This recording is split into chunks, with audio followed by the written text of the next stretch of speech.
Olá, graça e paz, irmãos. Que bom podermos nos unirmos ao redor do trono de Deus.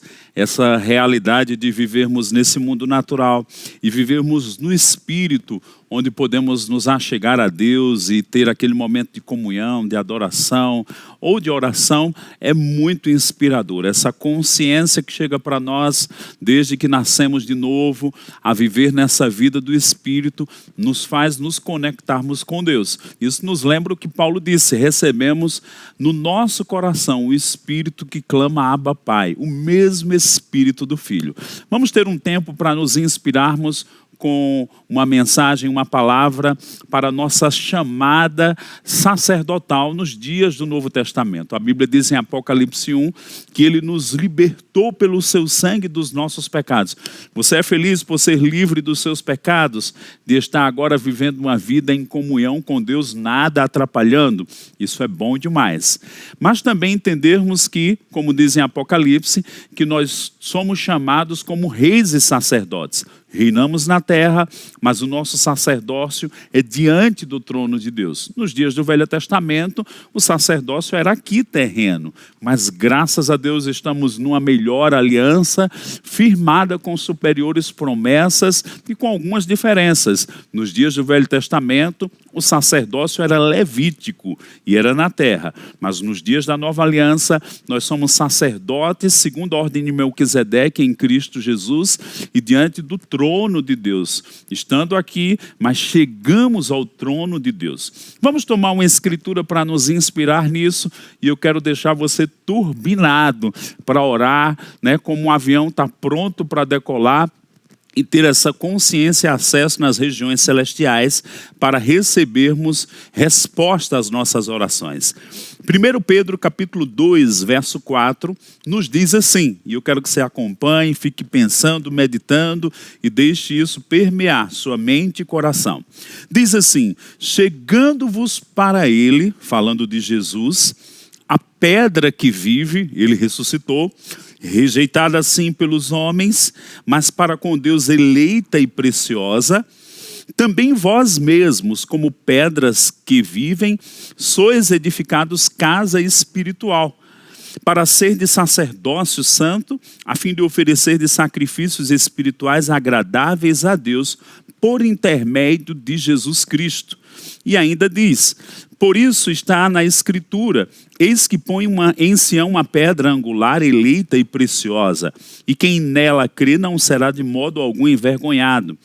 Para vós outros, portanto, os que credes, é a preciosidade, mas para os descrentes, a pedra que os construtores rejeitaram, essa veio a ser a principal pedra angular, e pedra de tropeço e rocha de ofensa. São estes os que tropeçam na palavra, sendo desobedientes, para o que também foram postos.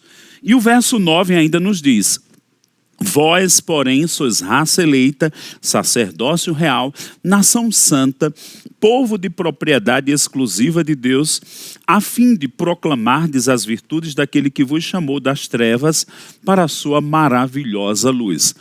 Pedro, de uma forma muito sábia e muito também resumida, ele nos dá um entendimento de que agora a nossa chamada é uma chamada sacerdotal, oferecermos sacrifícios espirituais. Diferentemente do Velho Testamento, havia aqueles sacrifícios dos animais, de alimentos e todas aquelas ordenanças listadas no livro de Levítico. Hoje, na nova aliança, nós estamos baseados ou firmados num único sacrifício de Jesus Cristo. E Ele é aquele que foi morto na cruz do Calvário, mas ressuscitou. E aqui também nesse texto diz que Ele é a pedra angular, rejeitada pelos homens, mas eleita e preciosa para com Deus. Eu não sei se você já leu o livro de 1 Pedro, mas esse livro ele atribui 3 coisas preciosas. Lá no capítulo 1, diz que a nossa fé é preciosa. Também diz que o sangue de Jesus é uma preciosidade. E por último agora diz que Jesus, como a pedra que foi rejeitada, é precioso para o Senhor, uma preciosidade. Então temos a fé, o sangue e a própria pessoa de Jesus Cristo. A fé para buscarmos a Deus. Sem fé é impossível agradar a Deus. O sangue é pelo qual nós temos acesso e comunhão com Deus. Fomos aproximados pelo sangue, o sangue de Cristo Jesus. E por último, a pessoa de Jesus. Aqui no livro de 1 Pedro capítulo 2:6 diz que põe em Sião uma pedra angular. Sião também é um lugar lá na Jerusalém natural. Mas nos dias da Nova Aliança, a Bíblia também fala de uma Sião espiritual. Hebreus capítulo 12, 22 a 24, diz que temos chegado ao monte Sião. E começamos o texto dizendo, chegando-vos para ele. Jesus é aquele que está hoje na Jerusalém celestial, na Sião, como acabamos de ver aqui. E nós somos chamados agora para oferecer sacrifícios espirituais. Então, nossa oração, nossa intercessão, ações de graças, andar em vida de amor, né? Quando ministramos uma oferta, quando fazemos o bem, isso também chega como um aroma agradável diante de Deus, satisfaz o próprio coração de Deus, é agradável para Deus quando nós exercemos o nosso ministério sacerdotal. Eu queria já nesse momento trazer uma consciência. Não tem essa coisa de que uns são chamados para orar e outros não. Eu diria assim, uns descobrem essa vida e esse chamamento para oração. Outros ignoram ou não querem praticar aquilo ou transferem essa responsabilidade para outro. Mas sabe de uma coisa? Chega um momento que vai cair a consciência daquilo que Deus requer de cada um de nós. Deus nos chamou para ter comunhão com Ele. Deus nos chamou para sermos intercessores. Deus nos chama para estarmos nesse acesso, nesse trânsito, né? Nós vivemos uma vida natural aqui, mas esse trânsito de estarmos em contato com Ele, estarmos orando, de recebermos coisa deles, do Senhor, dos céus, para sermos movidos e guiados aqui na terra. E eu queria que você ficasse debaixo dessa consciência. No verso 9 diz que somos raça eleita, sacerdócio real, nação santa, povo de propriedade exclusiva de Deus. Há uma profecia lá no livro de Ezequiel que o Senhor diz, eu vou multiplicar os sacerdotes que vão ministrar diante de mim. No Velho Testamento era uma só tribo, mas hoje são todos os filhos. O livro de Hebreus, lá no capítulo 2, diz de uma forma muito tremenda. O escritor de Hebreus diz que quando Jesus, que venceu a morte, ele ressuscitou, ele cumpriu todas as coisas, ele levou muitos filhos para a glória do Pai. Sabe, nós agora como filhos somos chamados a essa vida de comunhão. E nessa vida de comunhão nós vamos assumir responsabilidades. Eu declaro que os dias que a nossa vida de oração era rasa, era como uma plantinha com uma raiz frágil, que qualquer coisa nos arrancava, está se acabando. E eu declaro que aquilo que está em Isaías 61, que nós vamos ser, por causa da unção, como carvalhos de justiça plantado na casa do Senhor. Eu tive certa vez a oportunidade de ver um carvalho. Numa viagem, quando eu estava na França, me levaram para ver um carvalho e eu fiquei impressionado com o tronco daquela árvore, com a robustez, com a força e principalmente com suas raízes, né, estendidas ali, e a gente via que elas iam nas profundezas. Eu declaro que nós vamos ter uma vida de oração, uma vida de conexão com o Senhor tão intensa, que nada nem ninguém vai nos abalar. Ainda no livro de Isaías 61, diz que nós vamos ser chamados ministros de Deus, sacerdotes do Senhor. Eu declaro isso caindo na sua vida. Os dias de preguiça espiritual, os dias de lerdeza na oração estão ficando para trás. Eu declaro um avivamento de oração na sua vida e nós vamos ser movidos com o próprio coração de Deus. Existem necessidades que são nossas, que nos chegam por informações, mas eu declaro que nós vamos entrar naquele nível de que o próprio Deus vai nos dar encargos e nós vamos assumir sobre os nossos próprios ombros até que aquilo se cumpra. Existem algumas distinções quando pensamos sobre oração, né? Se tomarmos como nós ensinamos no Rema, como o irmão Reagan ensina no seu material, existem uns tipos de oração e as leis que regem cada grupo de oração que temos descrito no ensinamento que nos facilita a prática da oração.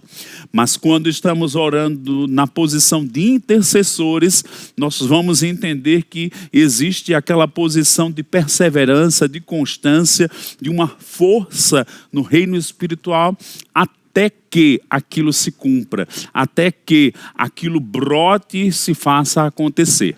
Eu quero ir com você para uma outra escritura que vai nos ajudar. Abre comigo em Colossenses, no capítulo 4.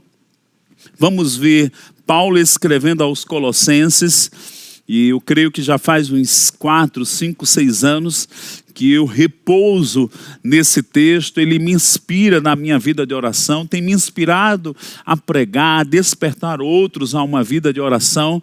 E nós vamos considerar aqui, e eu creio que você vai ser grandemente abençoado. Abre o teu coração e deixa a palavra começar a transmitir uma identidade das coisas do Novo Testamento. Vamos pensar aqui de fora para dentro. Paulo escrevendo uma carta aos Colossenses. Eu sei que você entende quem é a figura do apóstolo Paulo, tão importante para nós. Tantas funções ele operou, ele respondeu a Deus na sua chamada, na sua vida, no seu ministério.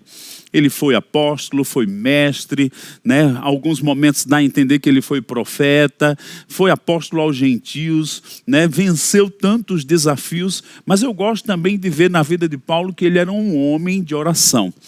Tanto pela prática, que ele deixa patente, como ele considerou orações escritas nos seus livros. Efésios temos 2 orações, Colossenses temos outra, Filipenses temos outra de forma escrita.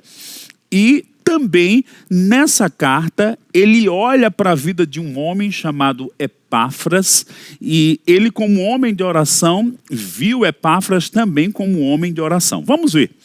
Colossenses 4, verso 12. Saúda-vos Epáfras, que é dentre vós, servo de Cristo Jesus, o qual se esforça sobremaneira, continuamente, por vós nas orações, para que vos conserveis perfeitos e plenamente convictos em toda a vontade de Deus. O 13 ele ainda acrescenta: e dele dou testemunho de que muito se preocupa por vós, pelos de Laodiceia e pelos de Hierápolis. Então Paulo viu algo na vida de Epáfras que fez ele, em 2 versículos, relatar a vida desse homem, a constância desse homem, a força no espírito desse homem, no quesito de orações, para que pessoas se mantivessem inabaláveis. Já pensou? Oração de outros pode sustentar algumas pessoas na questão de sermos conservados na vontade de Deus. Eu sei que eu tenho uma responsabilidade sobre a minha vida, mas eu também tenho sobre outras, sobre famílias. Ele como um pastor, um líder, sobre igrejas, sobre outras igrejas, como lemos no versículo 13. Nós vamos ver Daniel se posicionando, orando por uma nação, a nação de Israel, lá no seu livro, no capítulo 9, e tantos outros exemplos que tem na Bíblia, que podemos e devemos considerar. Mas vamos tomar por partes algumas coisas aqui da vida de Epáfras. Paulo viu naquele homem, diz que ele era servo de Cristo Jesus. A palavra servo aqui está doulos, está aquele que submete a sua vontade à de outrem. Então, Epáfras, ele percebia coisas do próprio Senhor Jesus Cristo e ele se movia com essas orações. E eu diria que é um nível de oração onde nós trabalhamos com o próprio Deus. E Paulo viu aquilo na vida de Epáfras. Depois diz o qual se esforça sobremaneira. E essa palavra é curiosa, que essa palavra no grego diz assim, agonizomai. E tem muitas coisas aqui descritas e diz assim, esforçar-se com zelo extremo, empenhar-se em obter algo. Então, agonizomai também é chamado como aquele sentimento de alguém que está lutando, né, numa luta de um combate corporal, onde a pessoa faz um esforço. Em algum momento, ela, naquela força física, ela chega até a fazer um barulho, um rangido, e faz... Ou seja, ela está passando por uma agonia. Paulo deve ter visto Epáfras agonizando na oração. Existem alguns níveis na oração.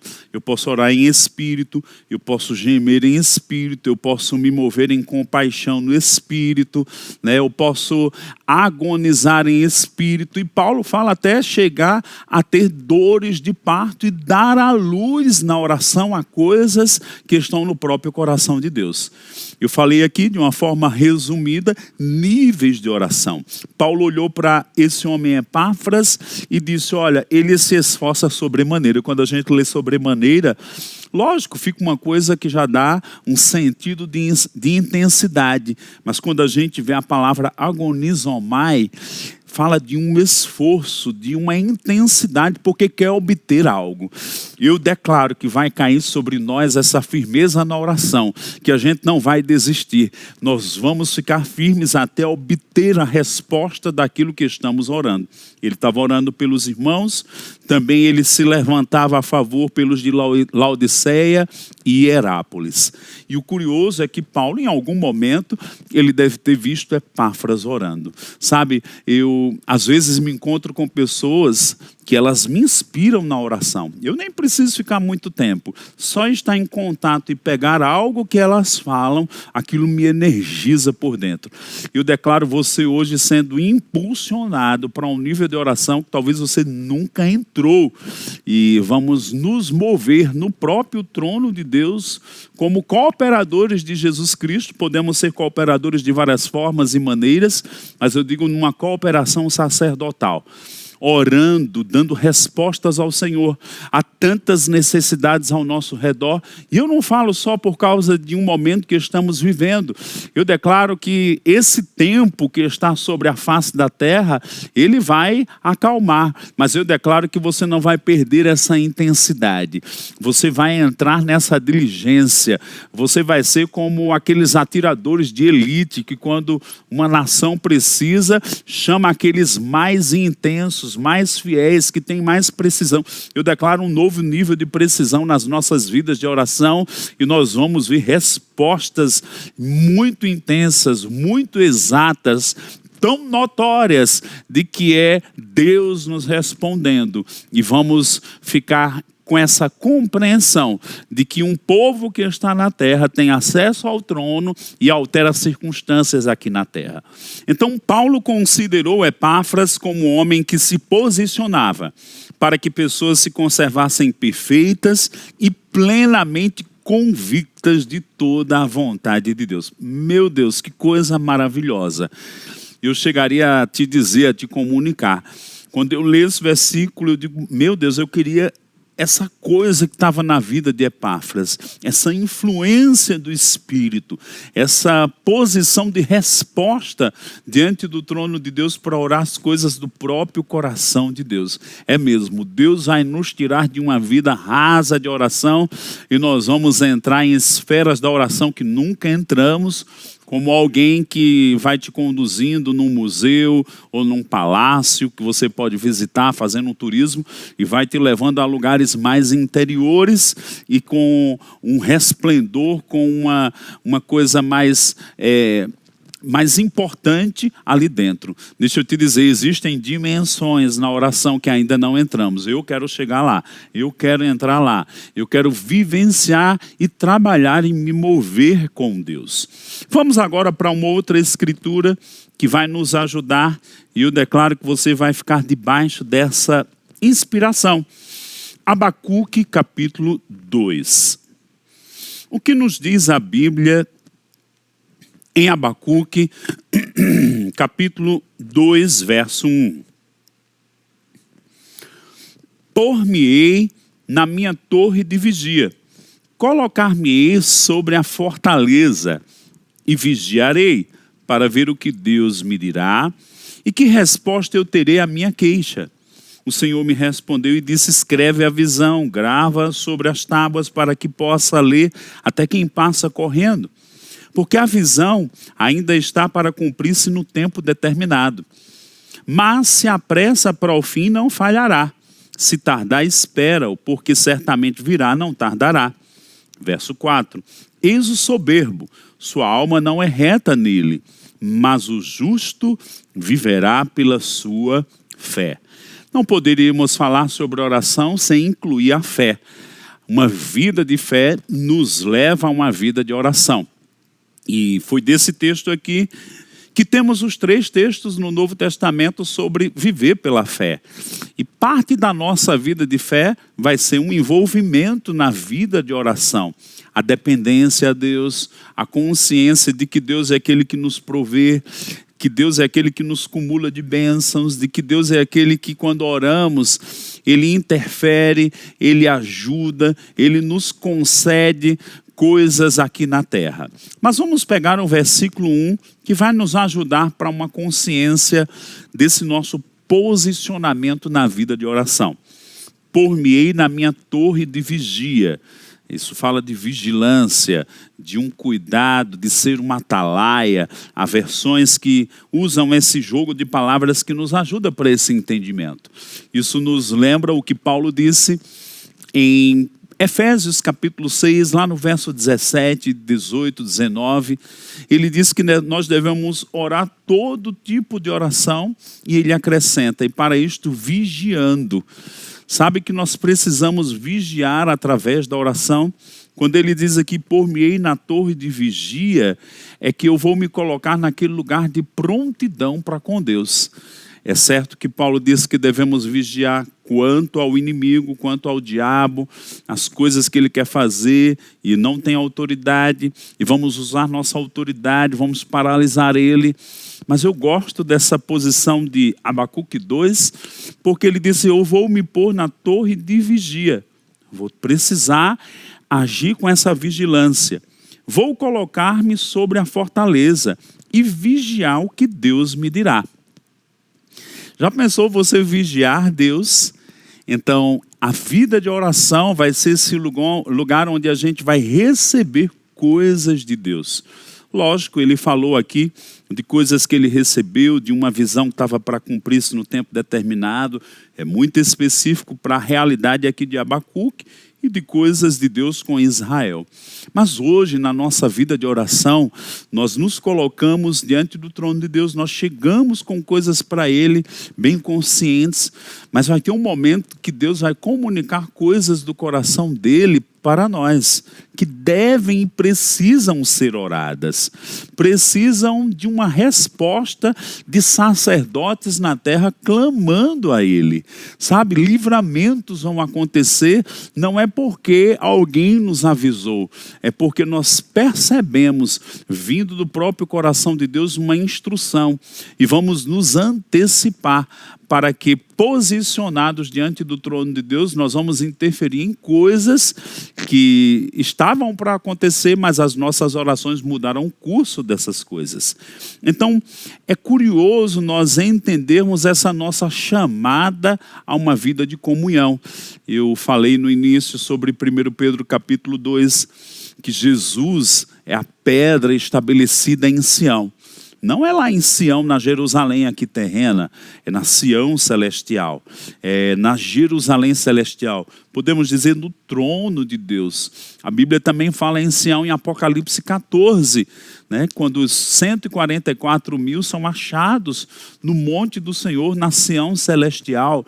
Gente, nós temos acesso ao trono de Deus. Nós vamos receber respostas do próprio Senhor. Isso é algo que Abraão orou lá em Gênesis 18, quando ele estava intercedendo por Sodoma, por Gomorra. Ele disse, não fará justiça o juiz de toda a terra. Então nós vamos apresentar causas ao Senhor e Deus vai nos responder. Nós vamos perseverar. O próprio Jesus falou em Lucas, no capítulo 18, daquela viúva persistente, perseverante na oração. E aquele juiz era iníquo, lá em Lucas 18. Aquele juiz não tinha uma atitude tão correta, mas na parábola que Jesus conta, diz que ela era insistente. E aquele juiz respondeu. E aí o Senhor disse, não fará justiça aos seus e não vai responder depressa, sabe? Nós podemos resolver situações aqui na terra clamando no trono de Deus. Ele é o justo juiz, Ele é o juiz de toda a terra. E o curioso que em Hebreus, no capítulo 12, verso 22, 23, 24, Quando fala de Deus, de juiz de todos. Sabe, irmãos, nós precisamos ficar mais aguçados na oração. Nós precisamos ficar mais despertos na oração. Nós precisamos permitir que esse ambiente da unção sacerdotal, onde os dons do Espírito vão nos ajudar.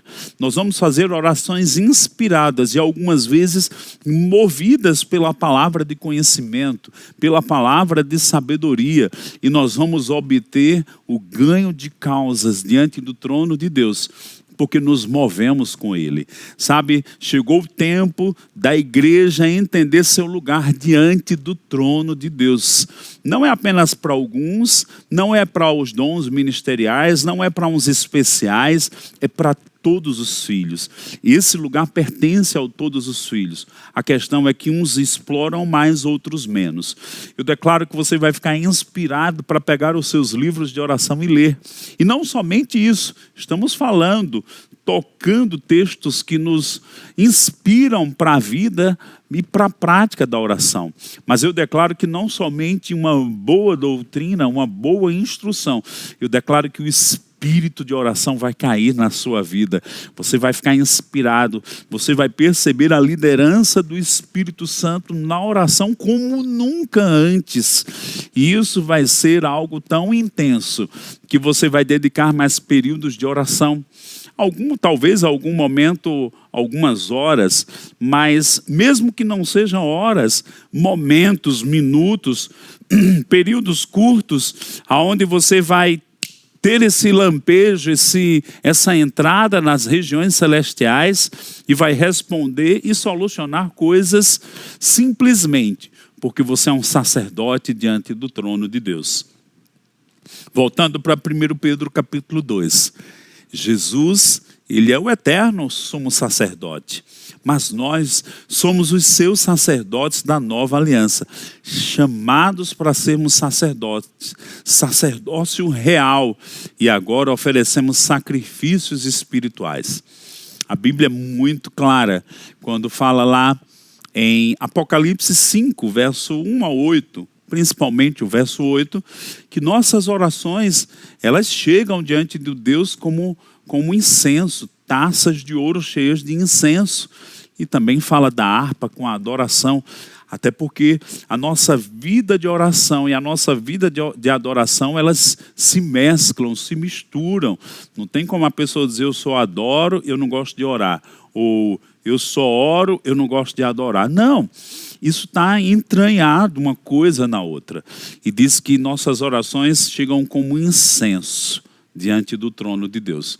Também em Apocalipse 8:5 diz que os anjos recolhem nossas orações e ministram diante de Deus.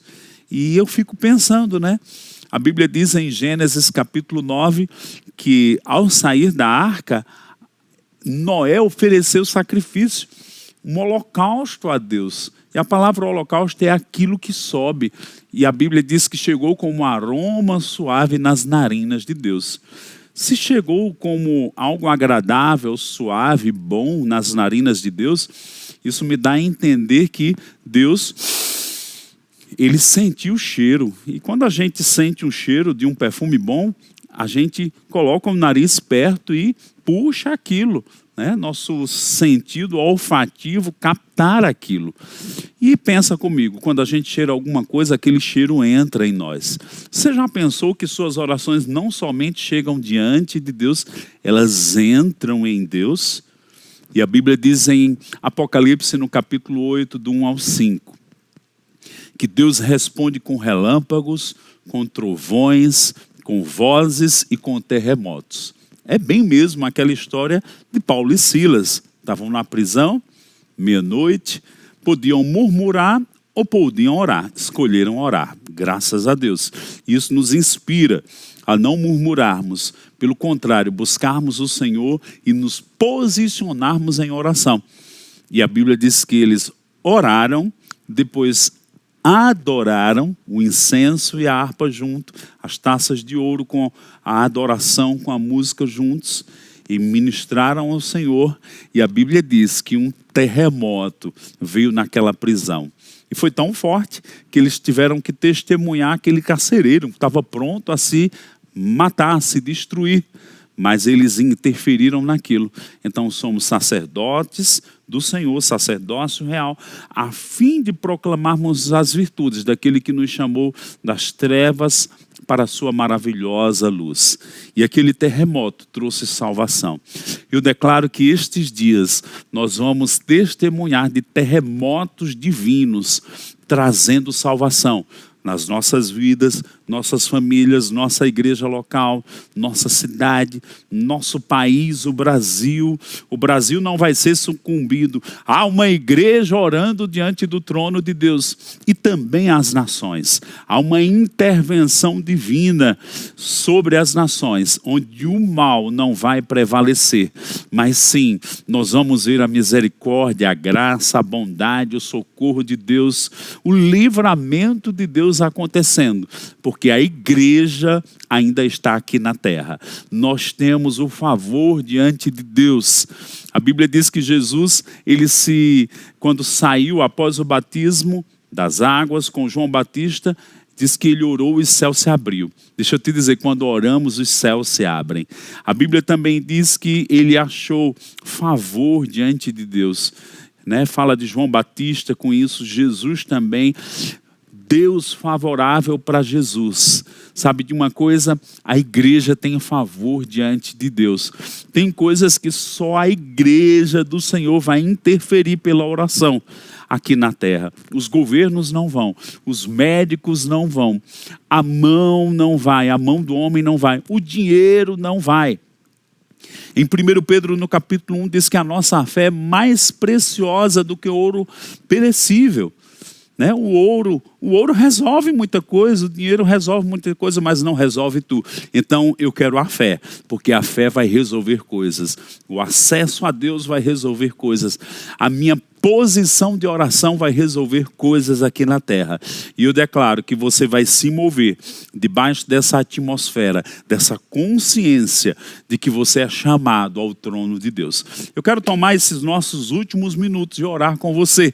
E você vai ficar aí debaixo de uma atmosfera e vai orar mais aí uns 20, 30 minutos, uma hora, sei lá. Eu declaro uma atmosfera dos céus abertos também aí na sua vida, na sua casa, e você percebendo as coisas do alto, posicionado na torre de vigia e orando à vontade de Deus. Que o espírito de Epáfras caia sobre você, a atitude que ele tinha para ser um homem de oração.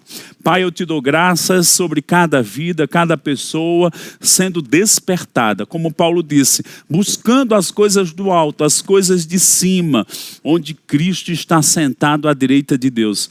Pai, eu declaro que nós vamos mergulhar em lugares mais profundos nessa vida de oração, movidos pelo teu Espírito, participando como cooperadores de Jesus Cristo nesse chamamento sacerdotal. Obrigado, Pai, por unção fresca sobre cada um de nós. E cada um de nós vendo, como Paulo viu, terremotos acontecendo. Não terremotos de destruição, mas terremotos de intervenções, de soluções, de graça e do teu favor, no poderoso nome de Jesus. Então, seja abençoado na prática da oração. Fala, amados! Que vídeo maravilhoso você acabou de assistir agora, não é mesmo? E eu quero aproveitar a oportunidade e trazer dicas maravilhosas para vocês. Se você ainda não é inscrito no nosso canal do YouTube, inscreva-se agora. É rápido e fácil, é só clicar. E aproveite, clique no joinha, deixe o seu like. Isso é muito importante para o nosso canal. Agora um aviso importante. Não esqueça de ativar o sininho do YouTube, porque isso é muito importante para vocês. Porque toda vez que a igreja publicar vídeos novos, você será notificado e você vai saber que existe um vídeo novo e fresquinho para você se alimentar da palavra de Deus. Contamos com vocês.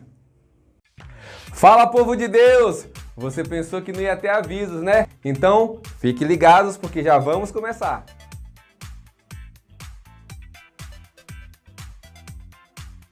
Amados, venho trazer recados importantes nesse momento que estamos passando agora. E o primeiro recado é...